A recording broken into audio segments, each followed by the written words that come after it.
Hi, and thanks for logging on to the daily DVAR HALACHA. And here's a brand new halacha for you, and it is for Monday, 4th day of May, 10th day of IYAR. Here we go.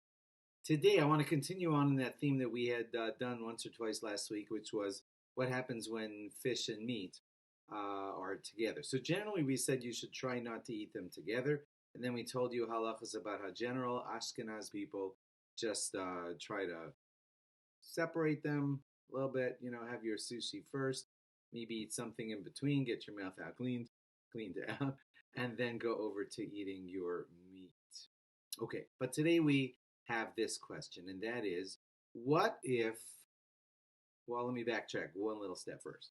If you had a bunch of cholent and some milk fell into the cholent by mistake, it was cooking there on the stove and somebody splashed a milk bottle and some drips flew out and landed in the cholent, most of you know that we would rule by the rule of 1 in 60. We would say that it was an accident. We certainly are not allowed to do this on purpose, but if by accident one drip of milk fell into the cholent and there were certainly more than 60 drips of cholent to nullify that, let's say, let's do this in ounces. 1 ounce of milk fell into the cholent, but there were 500 ounces in the cholent, then the cholent is fine, because once it's more than 60 to 1, the meat contents, the whole cholent contents basically, nullify the few drips of milk that came in, and you could consume that cholent and it's fine.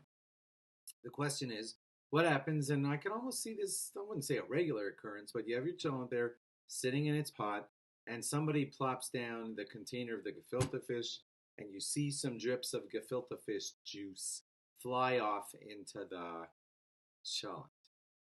Now, this is, according to what we learned last week, it's considered sort of a danger. We had the Chassam Sofer told us that the danger doesn't really apply much in our era, but we still like to uphold the decree. That's how we summarized it last week. So now I got the decree. Some fish juice landed in my cholent. What do I do? So most of the poskim were of the opinion that just like 60 to 1 can nullify meat against milk, 60 to 1 can nullify meat against fish also. There's one holdout, and that was the Taz. He said he still treats it as danger. He says the basis of this law was based on danger. And since it's based on danger, and danger is stricter than regular laws of, Isser, things being prohibited. In danger, he says, look, if it was poison, some poison dripped into your cholent, you would toss the cholent, wouldn't you? So now you got something like poison. It's dangerous to consume that cholent. So the Taz was one of the few that said not to eat that cholent. So what do you do?